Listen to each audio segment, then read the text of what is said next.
Hello बच्चों, let's read the question. Question है which of the following statements is not correct. कौन सी statement correct नहीं है? ऑप्शंस है a colloidal solution is a heterogeneous two phase system. Option B है silver sol in water is an example of lyophilic solution. C है metal hydroxides in water are examples of lyophobic solution.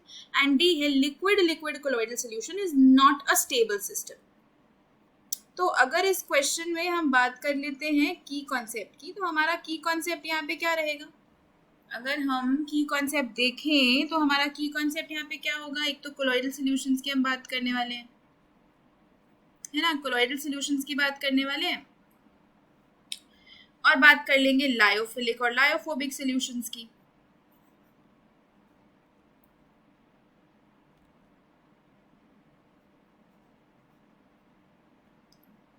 तो colloidal solutions क्या होते हैं? Colloidal solutions होते हैं heterogeneous, है ना। होमोजेनस में तो हमारे पास ट्रू सॉल्यूशन आता है, हेटेरोजेनस में हमारे पास कोलॉइड्स आते हैं। तो कोलॉइड्स और सस्पेंशंस हेटेरोजेनस की कैटेगरी में आते हैं और ये हेटेरोजेनस टू फेज सिस्टम है। मतलब कोलॉइड में दो फेजेस होते हैं, दो कंपोनेंट्स होते हैं। एक होता है डिस्पर्स्ड फेज, वो सब्सटेंस जो डिस्पर्स्ड है किसी मीडियम में, और वो मीडियम क्या होता है आपका? Dispersion medium. तो एक टू फेज सिस्टम होता है कोलॉइडल सॉल्यूशन, एक हेटेरोजेनस टू फेज सिस्टम होता है। एक डिस्पर्स फेज होता है, एक डिस्पर्जन मीडियम होता है। ये मीडियम वो है जिसमें ये पार्टिकल्स डिस्पर्स्ड होंगे। तो ये वाली स्टेटमेंट तो करेक्ट है ना, तो ये तो ट्रू हो गई। अगला है silver sol in water is an example of lyophilic solution.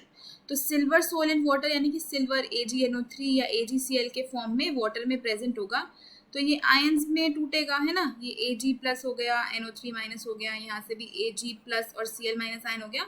तो आपके जो लायोफिलिक सॉल्यूशंस होते हैं ना, they are solvent loving, solvent loving, liquid loving होते हैं।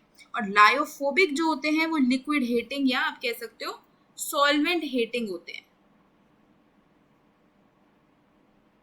तो जहां पे भी आयंस मिलते हैं ना हमको, जहां पे भी आयंस मिलते हैं ये सॉल्वेंट हेटिंग हो जाते हैं और ये लायोफोबिक सोल का एक एग्जाम्पल है। इसी तरीके से मेटल हाइड्रोक्साइड की भी बात करें तो metal hydroxide suppose MOH twice, या आप एग्जाम्पल ले लो फेरिक हाइड्रोक्साइड का, तो FeOH थ्राइस है। तो अगर आप इसको वाटर में डालोगे तो आपके पास Fe+3 मिलेगा और 3OH माइनस आयंस मिलेंगे। अगेन ये आयंस में डिसोसिएट हो रहा है, तो ये एक लायोफोबिक सोल होता है। लायोफिलिक सोल्स कौन से होते हैं? जैसे आर्चिन वाटर हो गया, वो लायोफिलिक की कैटेगरी में आता है, वो आयंस में नहीं होगा। तो हमारी जो बी वाली स्टेटमेंट है एक्चुअली में यही फॉल्स हो गई, क्योंकि ये लायोफिलिक नहीं होगा, लायोफोबिक होगा। थर्ड वाली स्टेटमेंट है कि metal hydroxide in water are examples of lyophobic. हाँ, बिल्कुल सही है। Liquid liquid colloidal solution is not a stable system, बिल्कुल सही है। क्योंकि जब लिक्विड लिक्विड के सोल्यूशंस बनते हैं तो उनको हम क्या बोलते हैं? मतलब जिसमें डिस्पर्स फेज और डिस्पर्जन मीडियम दोनों लिक्विड हो, उनको हम बोलते हैं इमल्शंस। और इमल्शंस अनस्टेबल होती है क्योंकि थोड़े टाइम बाद लिक्विड लिक्विड आपस में सेपरेट होने लगता है, तो थर्मोडायनेमिकली अनस्टेबल होती हैं इमल्शंस। तो आपका जो करेक्ट आंसर है, यानी कि एक ऐसी स्टेटमेंट जो इनकरेक्ट है, वो है ऑप्शन बी में। तो अगर इस क्वेश्चन का फाइनल आंसर देखें तो वो हो जाएगा option B, silver sol in water is an example of lyophilic solution. Hope you understood it well. Best of luck.